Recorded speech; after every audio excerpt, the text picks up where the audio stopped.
Hey guys, Alex Ruiz here. I wanted to take a few minutes just to go over exactly all of the details regarding Triple P Part 1 and Part 2. Okay, so we'll go over Triple P Part 2 right now. We've gotten a bunch of phone calls from clients asking about it. How do we qualify for it? What do we have to do?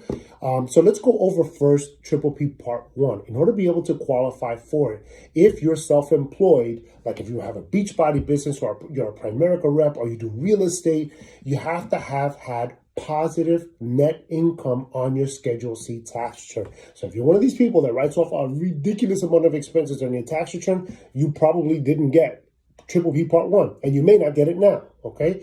But if you had a positive net income on your Schedule C tax return, then you can qualify for Triple P Part 1. Okay, and the way you do that is you look at the net amount on your tax return after all expenses, and whatever that net amount is, you divide it by 12, and whatever that amount is, and I'll go over an example right now. You multiply that by 2.5, and whatever that amount is, that's how much you're going to get for Triple P. And then afterwards, after you apply for forgiveness, that actually turns out to be a grant. Okay, so let's take a quick example. Let's say, for example, you did real estate and you sold $150,000 worth of property. In other words, 150 was actually your commitment, your commissions that you got on your 1099 from your broker.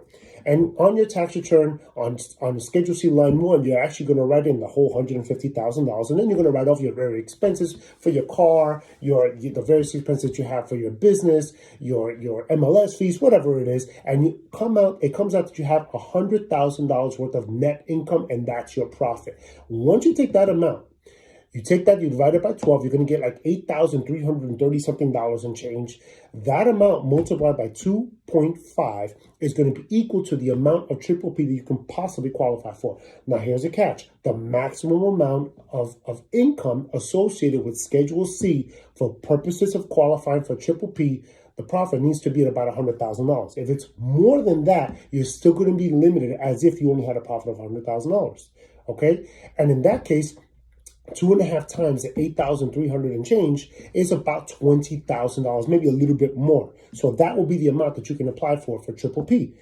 Based on that, after you get your Triple P money, there's going to be a certain amount of time you have to actually submit a 3508S like in Sam form for forgiveness. That's the simplest form, and it's basically just an attestation. It's a simple form. You can download it off the website, or whoever your lender is or might have an electronic version of it. Okay, now once you apply for that and get that, and you've gotten the forgiveness done, even if before you got the forgiveness done, if your lender doesn't yet have an electronic format for that form yet, you can actually apply for Triple P Part 2. In order to get Triple P Part 2, you have to have gotten Triple P Part 1. If not, no Triple P Part 2. Okay? So let's talk about Triple P Part 2. In order to be able to qualify, right now, the only regulation that exists is that your income in a calendar quarter of 2020, last year, had to have been 25% less than what the equivalent calendar quarter was in 2019. So, for example,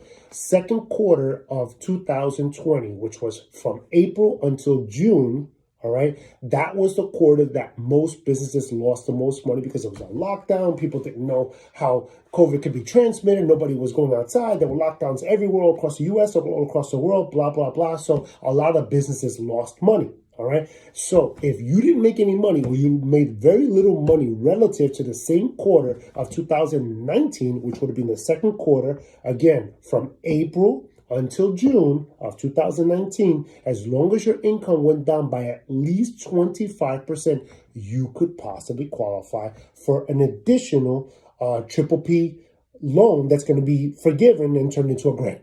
Okay, it's about 25%. Same calculations that we used for the first one. So it's possible to even get the same amount. If you had a restaurant or you're in the food service business, you can get up to 3.5 times the monthly gross payroll amount, so long as you filed that 2019 return. Now, the regulations state that even if you had not filed your 2019, not 2020, because they're not doing those yet, your 2019 tax return, you have to submit a proposed Schedule C. I do not recommend that you submit a proposed Schedule C. I recommend you file that 2019 tax return, because if they find out that you're lying on the application, you didn't even have a business, or whatever, you're basically lying on the application, that's like major fraud, and you're going to get in deep trouble for doing that. Not recommended at all.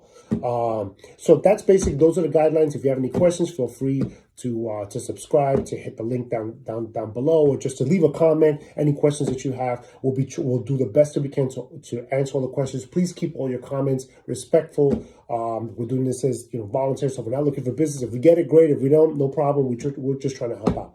All right. Thanks. God bless. Be safe.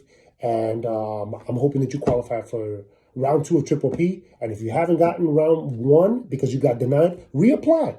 Just try a different lender or try the same lender. The worst I can say is no. You don't lose anything by getting a denial. It's not a big deal. All right. All right. God bless. Be safe.